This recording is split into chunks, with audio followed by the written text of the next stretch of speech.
All right, let's look at the wide receivers at the top of our rankings right now. Devonte Adams, Calvin Ridley, Stephon Diggs. No surprise there. I believe that those are some of the wide receivers at the top of the receiving yardage leaderboard in the NFL. Like, three of the four guys at the top there. Sean, who are you high on? I'm high on Curtis Samuel at 5,300. It's a tougher matchup, obviously, against the Saints, but the way they use him, he's pretty much matchup proof at this point. He's usually good for 5 to 6 catches a game, but I feel like his rushing stats are, consistently overlooked. Last week he ran 7 times for 52 yards. They could, do that again this week, trying to evaluate, next year and beyond. And they've used him in some goal line packages as a runner. So I always love getting Samuel, but this week he especially sticks out at 5,300. And like I mentioned earlier, Jerry Judy at 4,200 is very appealing. This is another evaluate 2021 and beyond situation, not necessarily for him, but Drew Lock. So I'll have plenty of Lock Judy stacks.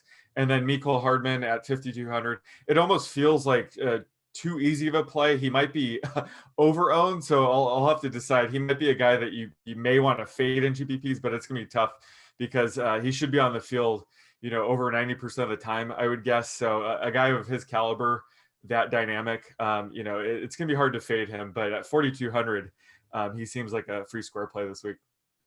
Sean, with you totally on Curtis Samuel, who's really come into his own Percy Harvin-ness this season with the rushing production, and still doing enough as a receiver to really think that he has some potential. If things go right in this game, he could end up with over 1,000 yards for the season from scrimmage. So a pretty good all around year for him. Raybon, who are you high on? A couple of guys around min price that I like are number one, Richie James Jr. for the 49ers. He's 3,100. He actually ran 24 pass routes last week to 16 for Kendrick Bourne. And that was kind of the case earlier in the year. Bourne was more of the slot receiver and James was more of the outside guy. So, him and Brandon Ayuk essentially were the starting perimeter wide receivers. So like him in a matchup against Seattle, where there could be a lot of easy catches for the receivers. And another guy is Denzel Mims at 3K. We'll see what happens with the Jets, but I think just like Judy, I think targeting rookies in week 17 is usually sharp. They might try to get him some extra looks, evaluation looks, some extra numbers. They're not likely to just kind of come out of the game just because they're starters if it's late or anything like that. So Mims and Richie James both at min price are right above it. Yeah, James is really intriguing because we've already seen this year once what he's been able to do without Brandon Ayuk on the field, without Deebo Samuel. And I do think that although he's not really used as much as Kendrick Bourne, or at least as consistently, he might be the better player. So he's definitely intriguing this week. I'm going to be chalky and go with Calvin Ridley, my best friend, Calvin Ridley. I have him number one among all wide receivers at Tampa Bay. This is, of course, assuming that Julio Jones does not play. Julio Jones out with the hamstring. I'm just kind of imagining at this point, week 17, they have nothing left to play for. I'm imagining that Julio doesn't play. And then also the number one cornerback for the Buccaneers, Carlton Davis, he was out last week. I'm tentatively projecting him to be out once again this week. So a better matchup than you would maybe expect for Calvin Ridley. The thesis in investing is pretty much the same as it was last week. He has 21.2 PPR points per game in 7 games without Jones on 11 targets. He has 114.9 yards per game without Jones. Just goes absolutely off. And then another guy I'm very interested in this week is Justin Jefferson. I have him ranked number 4, but going against Detroit and Sean, for a lot of the reasons that you mentioned with Kirk Cousins, Just a fantastic matchup. And then if you look at some of the splits, I mean, the Lions have allowed the most fantasy points in the league to opposing wide receivers. And then Jefferson, since moving from the slot to the perimeter in week 3, he's number 3 in the league with almost 1,200 yards receiving, barely trails Travis Kelce and Stephon Diggs in that time frame. Over the past month, he has a 29% target share compared to a 19% target share for Adam Thielen. I mean, Jefferson, I mean, the guy's just phenomenal, like a true stud alpha. And I mean, at this point, thinking, kind of moving the lens a little bit, but longer term from a dynasty perspective, I mean, I think there's a case to be made that Justin Jefferson is the number 1 receiver in dynasty starting, right now. If you had a startup draft, you can make a very good case for Jefferson number 1, because what he's done as a rookie and the fact that he's only 21, that is very good for his long-term perspective there. So Jefferson for the future, for week 17, very bullish on him. Sean, who are you low on? Love the Jefferson call, and we'll see what you think about my player prop in a few minutes here. Oh, great. But it's going to involve him. But that brings me to my other point about week 17 is one of the things I like to do is kind of look at milestones or contract incentives, things like that. And Mike Evans, going into last week, he needed 221 yards to close out the season to be the first player in NFL history with 7 straight 1,000-yard seasons.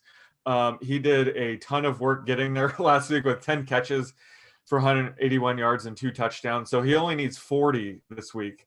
So he might ease off the gas a little bit here. So I might be fading Evans. He's one of those high risk, high reward players anyway, but I think almost reaching his goal. There's so many weapons in this offense that I could see them, going the other direction this week. So I might be fading him just because his ownership might be through the roof. And the other guys I'll probably be fading are Cooper Kupp and Robert Woods. Just like I said, I don't know if we can trust them with John Wolford under center this week. He brings a ton of variance to this situation. Those guys kind of rely on their high floor to begin with. So I'll be cautious with them and probably fading them in DFS this week. Okay, week 17 is the time to have useless conversations, and I want to have something of a useless conversation right here with Mike Evans, because Sean, as you mentioned, he is on the precipice of becoming the first wide receiver in NFL history to start his career with 7 1,000-yard campaigns. Is he a Hall of Famer? Because like with this trajectory that he's on, I mean, there's a case to be made. I think we're witnessing, like, if he keeps this up for another 3 years or something like this, but like, I think we're looking at a Hall of Fame career right now, but most people wouldn't think of Evans as a Hall of Famer. Like, I don't think he's kind of been the recipient of that kind of respect. Sean, what do you think of Evans? Yeah, I think another few years of this for sure. I would say he's well on his way. It remains of me seeing like what happens next year with Brady. Godwin might be gone, right? Antonio Brown, who knows? So, next year, Mike Evans could be the alpha in this offense. And, another couple years of, he doesn't have to keep up this level of production, but just another solid 2 to 3 seasons. I think he's absolutely Hall of Fame material. Raybon, do you have thoughts there? Yeah, I think he's on the right track. I would put him in if I had a bet if he's going to make it or not. I would say yes, because you mentioned the 6 straight 1,000-yard seasons. He's only 27.